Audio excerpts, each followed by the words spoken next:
What was your first product that really put you on the map? Well, I had a long career in Silicon Valley. I taught at the University of California. I taught engineers how to build the first version of the web. I ran the web and internet engineering program. And I got really frustrated because I was a deep nerd. And the best technology would never win. Like, these guys made this stupid technology that's inefficient, and they just had all the success. But this other one that was clearly superior always failed. And it's because if you're going to invent something that's new and no one uses it, you're a failed inventor. So I realized, oh my gosh, I'm going to have to learn the dark art of marketing so that I can make the things that are worthy Good point. be seen by people. And doing this in the world of cloud computing security, that's hard. It's not exciting. So meanwhile, what I've been doing as my love in the longevity field, in the nonprofit world, I just sat down one day and I said, I've failed at getting even one person under 60 to come to our meetings every month. And we're 4 minutes from Google's headquarters. And I just beat myself up about it. And on this walkabout in Tibet, I just had time to think. And I realized we have a branding problem for longevity. We also have one for consciousness. No one wakes up when they're 19 years old and says, today, I'd like to become enlightened and I would like to live forever. We wake up and automatically our mitochondria make us do it. We wake up and go, where's my tribe? How do I make my mark in the world? And where's my basically intimate partner or partners when you're 20? So this is our motivation. So I started the biohacking movement, which I would say is probably the most successful. Are you the godfather of biohacking? I coined the term, yeah. Oh my God. My name's in Webster's dictionary. Yeah, look at this, see? Here we just thought he was a normal guy, the godfather of biohacking right here. Yeah, and I did it as a Trojan horse to get young people to pay attention to longevity, because the things that make old people young make young people powerful. So there'd be no Brian Johnson without Dave Asprey. Probably not. I think I inspired him. His marketing campaign, like beat for beat, matched the one for my longevity book, which is great. Like, I want all the voices in longevity. Like, I think my body temperature above 94 degrees is healthy. But Brian and I are friends. I knew Brian before he got into longevity because I'm also a neuroscience guy. So I called him about his kernel thing and we talked about science fiction books. Like, I love him because he's a deep nerd like me. We have all of this need for our young people to actually know how to drive their bodies and their minds. I didn't have that when I was 19. If someone had just written all the stuff that I wrote and the things I've shared when I was a young man, it would have saved me $500,000 just to feel good again and another $2 million to reverse my age. So I would say biohacking, which is today a $36 billion industry that I started. That's huge, yeah. That might be my biggest success. Yeah, no, this is important. I did not trademark the term biohacking on purpose because I wanted it to be a movement in society. Source. I created a company called Bulletproof. I have nothing to do with them. My new coffee is called Danger Coffee because who knows what you might do. So you coined Bulletproof. So you're the Bulletproof coffee? Yeah, I was the founder of Bulletproof. And how come you have nothing to do with it anymore? Well, they kind of removed me from the board of directors and then sold it to themselves. And okay. I write about some of that in Heavily Meditated. It was not one of the happier times. Good thing I have a forgiveness practice. I mean, Bulletproof coffee was in the zeitgeist for a long time. People were talking about it. It was like one of these eyebrow risers because, oh my God, I can put butter in coffee and it's healthy for me, which I don't know if I'd agree with, but I recognize it was a huge. So you invented it. How did you get it out there and how was it eventually taken away from you? Well, so I invented this. I came back from Tibet going, I remember how sharp I felt. Like something happened when I had that yak butter tea. So I bought some tea and some butter and it tasted bad. It didn't work. So I spent $1,200 on expensive tea. And it still didn't work. So I bought 25 kinds of butter and 2 kinds worked. The grass-fed butter. Oh, that's weird. It was the closest to yak butter. And years later, I funded research at the University of Washington in their cell biology department, Dr. Gerald Pollack's work.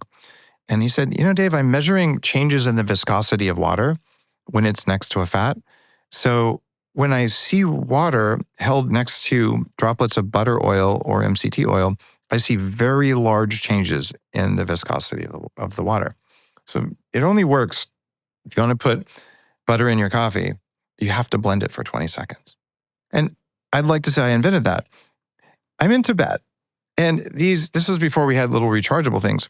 The wealthy Tibetans had 2 yaks, and one of them had a car battery and a blender to make it easier to make their tea.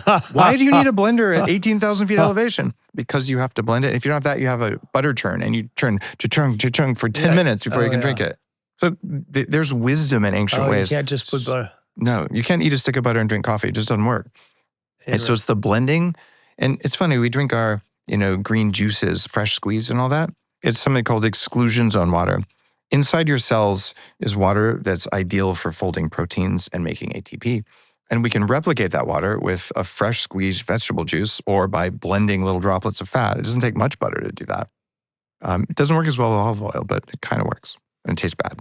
And then you sold it for a while and they... I didn't really sell it. We'll say it was sold, but I'll say I lost control of the company. Oh, I'm sorry. That's all right.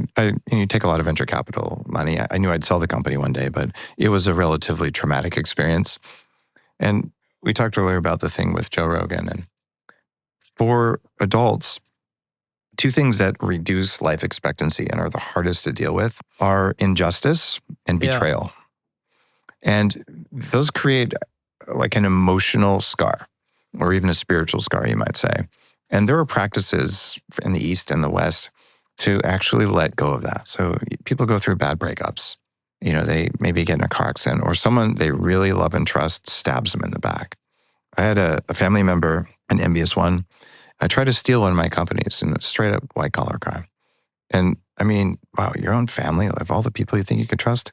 So I wrote, heavily meditated my most recent book because for 10 years, I've worked with executives on letting go of the biggest things that were causing them pain every single day. And it's not what someone did to me. It's how I responded to it. That was the problem. So I learned how to do this deep forgiveness process that instead of letting me deal with it, where you just go in and it's like turning off the alerts. If TikTok is bothering you all day on your phone, you should probably turn off those alerts.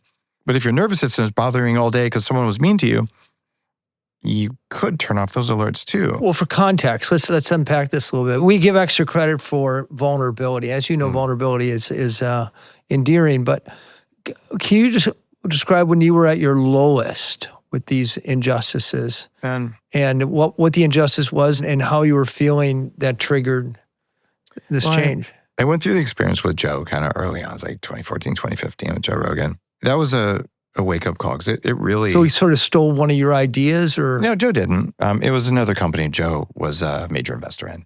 And so the day they launched their new product, suddenly Dave's a bad man. And it was, I believe it was commercially motivated. I mean, you can't really ever know someone else's motivations. So I'd already kind of gone through that, and that was an injustice. What was the product? It was the MCT oil and then actually the bulletproof coffee itself.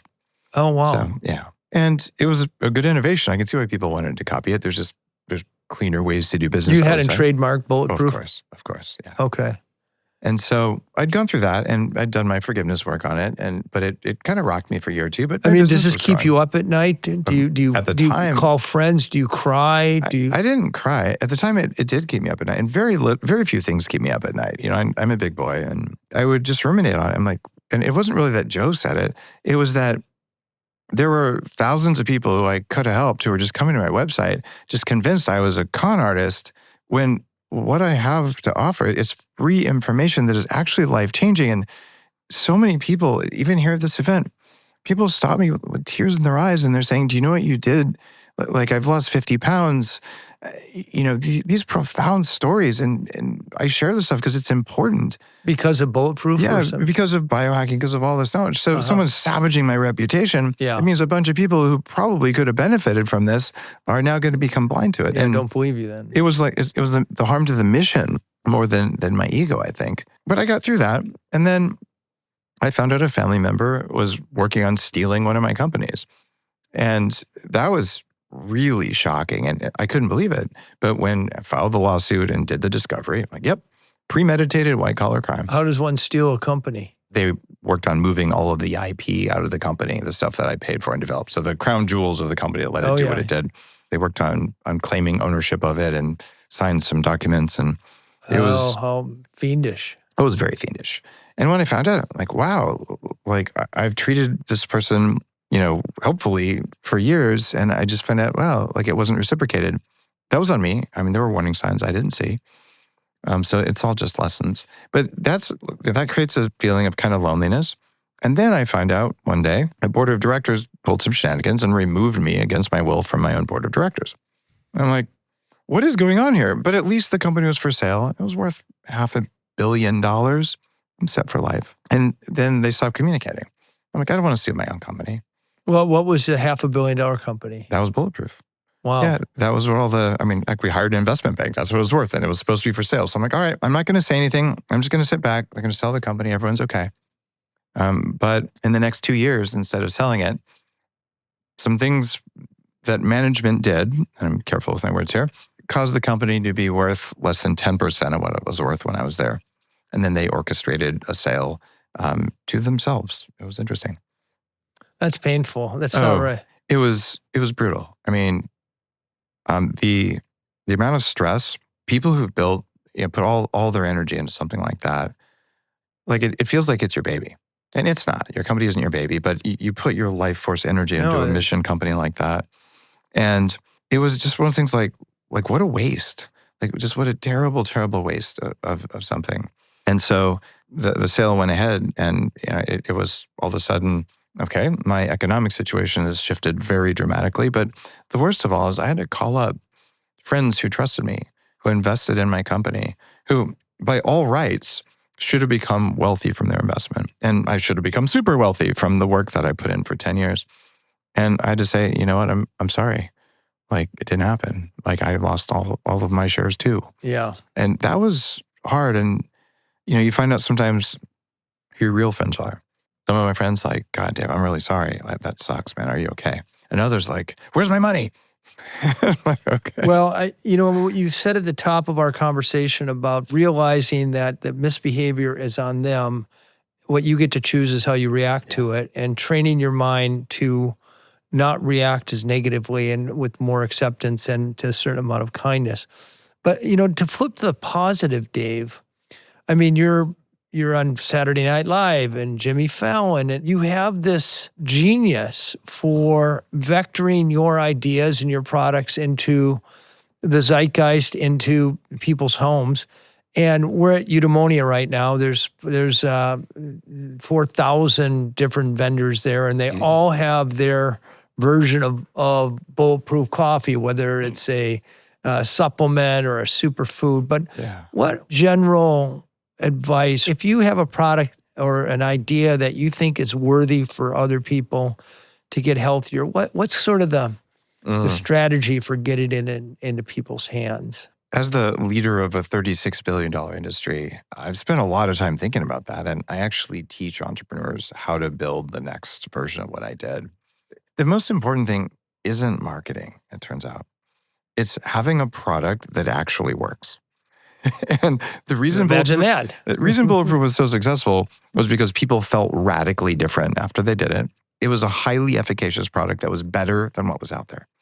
And so many people today, they're just copying something out there, but they don't have the expertise to even make a better copy. They make a lower quality copy and they put a pretty sticker on it. Right. And then they start marketing it. So look at your product, make it so that it is fantastic. And I support a lot of companies as an advisor. And there's companies, we have 10 years of research on this new molecule derived from fermentation of pomegranates. And we have all this clinical research for longevity and mitochondrial function. I'm like, come on my show, let's talk. So my job is to shine a light on the people doing the real work versus the people making pretty stickers. And so my first advice for every company would be make an awesome product. And if you don't do that, you haven't earned a right to go out there and market to people. You're just wasting their time, right? And the second one would be show them who you are. Like I've been on stage more times than I can count, 1,400 episodes of my show. And the thing people always say is, wow, you're actually like this. Because I'm not acting. Like congruence is one of the hardest things to do. I couldn't do congruence where your inner state and your outer state match until I did all this neurofeedback work on myself. So I don't have to act. I'm present. And I believe people can feel a slimy founder. Not all people can, but enough can. And you have a guy who's up there going, yeah, I'm here to save the world. And meanwhile, it's like, suckers. Yeah. Anybody who tells me that they're here because they care about the health of humanity, I'm pretty sure they probably got their hand in your pocket and interested in profit. But you're one of those who cares. And I could tell because I can read people, and you deeply care about your work. Yeah, right? my work Blue Zones, I never started out to help people live longer. I started out to solve a mystery. And it turns out it works. And, there you go. It's funny, we didn't mention this in the start. I didn't start Bulletproof to become a brand. I was going to do all of my blog underneath the nonprofit.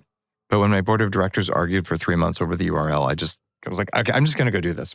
So I started the blog that became Bulletproof. It was going to be a nonprofit. I just wanted people to have the information. And then the coffee came out. I couldn't buy mold-free coffee. So I made some. It was completely not meant to be a company. It just became one. So you were curious, you're driven by curiosity, you found something precious and you shared it with the world. And I think you did it because you care, right? Yeah, I care. 25 years later, I'm kind of still doing the same thing, different permutation. You have this sort of genius, I don't even think you know you have, at vectoring your ideas into people's minds, whether or not we want them. Again, your approach and my approach could not be more different, but yet somehow we meet in the middle and we agree on most things. And it's just a joy to talk to you. How do we keep in touch with you? I'm at daveasprey.com, dave.asprey on Instagram. And I appreciate your work in the world. You have such good energy. And we're working on the same goal. And it's okay to have different approaches. And I'm from danbuettner.com, at Dan Buettner on Instagram, and Dan Buettner Podcast, which you're watching now, or you're watching the Dave Asprey. Either way, come back to both of our podcasts and see more. I'll see you when you're 100. Dave will see you when you're 150. So if you like that clip, there's a lot more where that came from. So hit the like button, subscribe to the channel, ring the bell so you won't miss our new videos as they come out each week.